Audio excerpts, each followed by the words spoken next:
लोकसभा चुनाव 2024 का रण जारी है। कोर ग्रुप के बाद सभी 8 क्लस्टरों की बैठक हो रही है। भाजपा प्रदेश मुख्यालय में बैठकों का दौर चल रहा है। मुख्यमंत्री भजनलाल शर्मा, चुनाव प्रभारी विनय सहस्त्रबुद्धे, सह चुनाव प्रभारी विजय राहटकर और प्रवेश वर्मा बैठक में मौजूद है।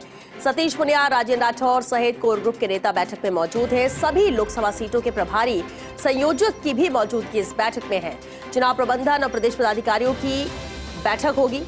तो लगातार बैठकों का दौर जारी है बीजेपी मुख्यालय में, जहां कोर ग्रुप के बाद सभी 8 क्लस्टरों की बैठक यहां पर हो रही है। सतीश पुनिया, राजेंद्र राठौर सहित कोर ग्रुप के नेता इस बैठक में मौजूद है। सभी लोकसभा सीटों के प्रभारी संयोजक भी बैठक में मौजूद हैं। चुनाव प्रबंधन और प्रदेश पदाधिकारियों की भी बैठक होगी। तो मैराथन बैठक का दौर आज भाजपा मुख्यालय में जारी है। लोकसभा चुनाव 2024 के मद्देनजर कोर ग्रुप के बाद अब सभी क्लस्टरों की बैठक हो रही है। भाजपा प्रदेश मुख्यालय में ये बैठकों का दौर जारी है, जहां मुख्यमंत्री भजनलाल शर्मा, चुनाव प्रभारी विनय सहस्त्रबुद्धे, सह चुनाव प्रभारी विजय राहटकर और प्रवेश वर्मा भी बैठक में मौजूद है। इसके अलावा सतीश पुनिया, राजेंद्र राठौर सहित कोर ग्रुप के नेता बैठक में मौजूद है। लोकसभा सीटों के प्रभारी मौजूद है, तो साथ ही संयोजक भी बैठक में मौजूद है। चुनाव प्रबंधन और प्रदेश पदाधिकारियों की भी इसके बाद बैठक होगी।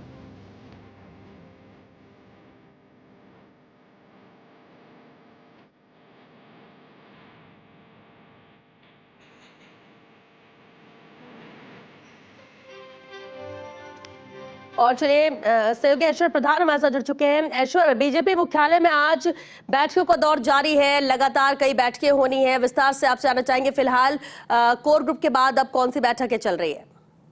देखिए, चुनाव प्रबंधन की बैठक और प्रदेश पदाधिकारियों की बैठक साथ साथ चल रही है और इस बैठक में आपको दिखाई दे रहा होगा, विजुअल्स में भी हम दिखा रहे हैं, जिनमें कि विनय सहस्त्रबुद्धे है, भजनलाल शर्मा है, प्रदेश अध्यक्ष सीपी जोशी है जो बैठक ले रहे हैं। साथ में विजय राहटकर जो कि प्रदेश की प्रभारी या चुनाव की सह प्रभारी का दायित्व निभा रही है, वो मौजूद है और उनके अलावा अन्य नेताओं की उपस्थिति है।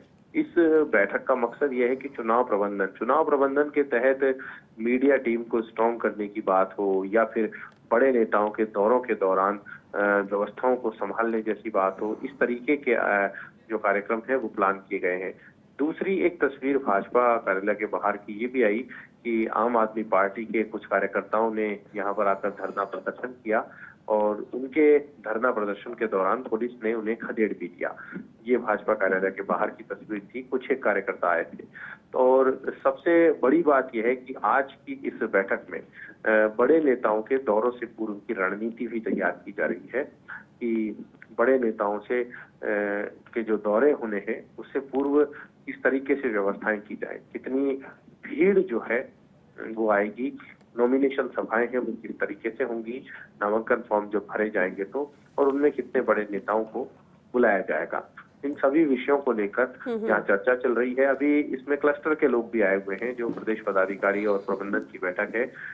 इनमें जो मंत्री हैं जिनको की संगठन में विभिन्न दायित्वों पर है, उनकी उपस्थिति भी है। उप मुख्यमंत्री प्रेमचंद बैरवा भी है।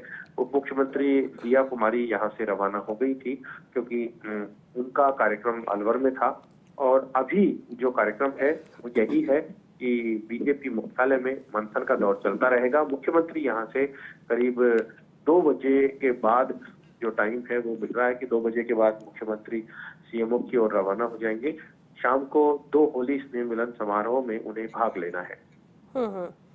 चलिए ऐश्वर्य, बिल्कुल बैठकों का दौर जारी है। ऐश्वर्य, आगे भी आपसे अपडेट लेंगे। फिलहाल के लिए आपका शुक्रिया इस पूरी जानकारी के लिए। तो कोर ग्रुप की बैठक हो, इसके बाद क्लस्टर बैठक का भी दौर जारी रहेगा। कई बैठकें हैं जो पैरेलल चल रही हैं, साथ साथ चल रही हैं और ऐसे में बेहद अहम है लोकसभा चुनाव के मद्देनजर बीजेपी की ये बैठकें।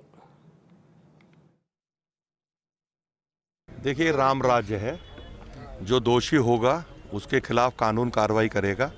आज नहीं तो कल 100% करेगा, चाहे वो किसी भी दल का हो। इस देश के अंदर संविधान के तहत जो भी कार्रवाई होगी, कानून सम्मत कार्रवाई होगी, वो सबके खिलाफ होगी। अरविंद केजरीवाल जी को अगर वो निर्दोष हैं तो न्यायालय है, न्यायालय उनको उनके जो उनकी हक है उसके हितों की रक्षा करेगा, लेकिन अगर दोषी हैं तो न्यायालय ही उनको सजा देगा। देश में कोई नंगा नाच नहीं हो रहा, ये पहली बार हो रहा है कि देश के अंदर कानून सम्मत कार्रवाई हो रही है, संविधान के तहत कार्रवाई हो रही है।